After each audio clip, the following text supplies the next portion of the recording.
8. Brutal Stoic laws that will make you mentally unbreakable.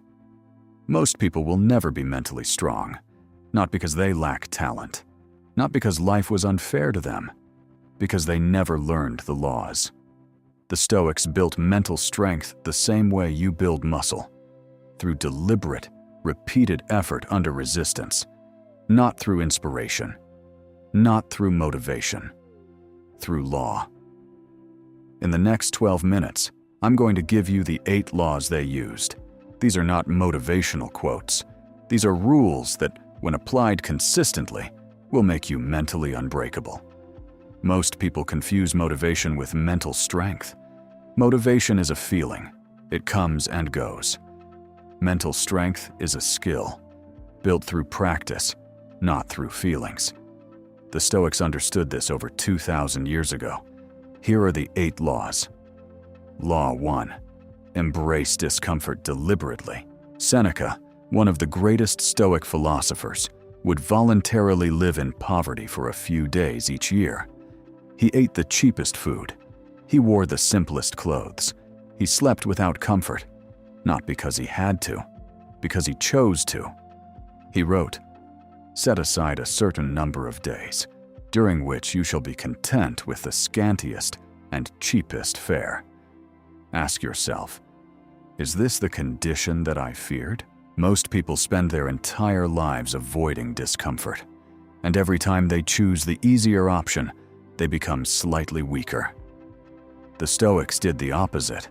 They sought discomfort on purpose, because the ability to endure difficulty is a muscle, and muscles only grow under resistance.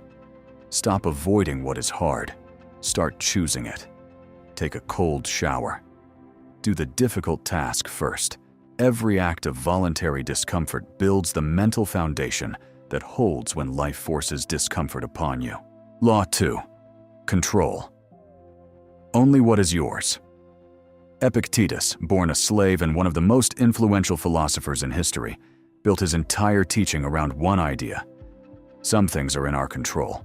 Some things are not. In our control, our thoughts, our choices, our responses, our effort.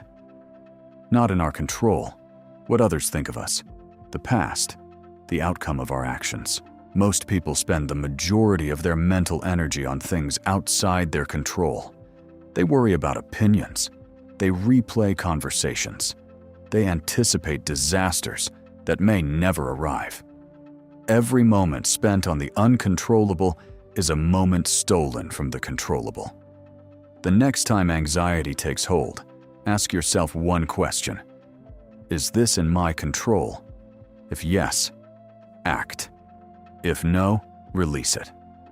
That single habit, practiced consistently, will eliminate the majority of your mental suffering. Law 3. Never seek approval. Marcus Aurelius ruled an empire of millions. Yet in his private journal he wrote repeatedly about the danger of seeking validation. The need for approval is a trap. Approval from others is something you will never fully control. It can be given and taken away at any moment. And when your sense of worth depends on something outside your control, you are permanently vulnerable. How many of your daily decisions are shaped by what other people might think? How many times have you held back because you feared judgment? Every time you seek approval, you hand your mental strength to someone else. Build your identity on your character, not on what others think of it. Law 4. See obstacles as the path. This is the most counterintuitive law in Stoic philosophy, and possibly the most powerful. Marcus Aurelius wrote, "The impediment to action advances action. What stands in the way becomes the way." Read that again. What stands in the way becomes the way. Most people treat obstacles as interruptions, as evidence that something is wrong, as reasons to stop. The Stoic treats every obstacle differently, not as a detour from the path, as the path itself. Think about the last time something blocked your progress. A rejection, a failure, an unexpected problem. What if the difficulty was the point? What if the obstacle was the exact training your mind needed to become stronger? Every person who has built extraordinary mental strength has done so through difficulty, not despite it. The obstacle in front of you is not blocking your development. It is your development. Law 5. Act without complaint. A complaint is a declaration of helplessness. It says, "Something is wrong, and I am not going to do anything about it except announce my suffering." Did your last complaint change the situation? Did it solve the problem? Or did it simply keep you focused on what was wrong? Marcus Aurelius wrote, "You have power over your mind, not outside events. Realize this, and you will find strength." Complaint is the direct opposite of this. It places all attention on the outside event and removes all attention from the power within. The next time something goes wrong, ask yourself, "Can I fix this?" If yes, fix it. If no, accept it and move forward. Not silence born from weakness. Action born from strength. Law 6. Remember death. The Stoics practiced what they called memento mori. Remember that you will die, not as a morbid obsession, as a clarifying lens. Marcus Aurelius returned to this practice constantly in his meditations. He reminded himself that every emperor before him, every great civilization had ended, and that he would end too. Most people avoid thinking about death, but avoiding it in your mind does not protect you from it. It only robs you of the urgency that awareness of mortality creates. When you genuinely accept that your time is finite, your priorities become clear. The opinion of someone you barely know loses its power. The fear of failure shrinks. The tendency to delay what matters disappears. If you had 1 year left, would you still spend your energy on the things currently consuming your attention? Let the awareness of death make you more alive, more decisive, more focused on what actually matters. Law 7. Master your inner narrative. The story you tell yourself about your life is more powerful than the events of your life.